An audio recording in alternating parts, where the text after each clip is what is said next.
讲到即马两岸关系紧张，这总统赖清德嘛提出国安17条，要防止中国统战。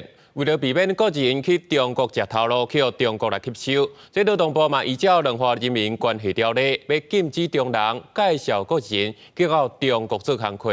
详细法规会继续来检讨。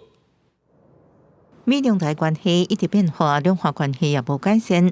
为响应中国统战渗透，赖总统提出真侪项反制措施，为避免国人去中国工作遭到统战渗透，甚至是透过科技的技术。劳动部已经照两岸人民关系条例要求民众介国人去中国食头路。原本在就业服务法第38条有明文规定，台湾的这个民间私立就业服务机构要办理特殊的中介业务，要劳动部来许可。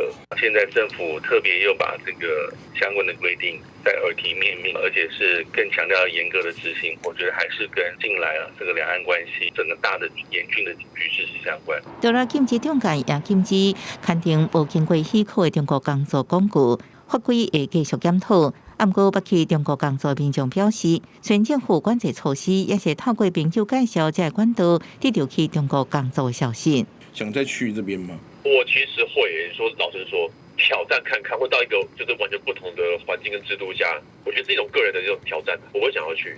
对，根据主计总处的统计，个人到中港区工作人数一直减少。2023年只剩11.7万人，甲疫情进前的39.5万人，用要减少剩一半。台商的一些产线布局，制造业是逐渐移往东协地区，科技业这边则就移往日本、美国这样的一个趋势情况下，确实带动国人呢向往这个海外工作地点有比较明显的一个转变。人作专家并表示，中美贸易战的影响之下，中国已经不是台商投资的第一选择。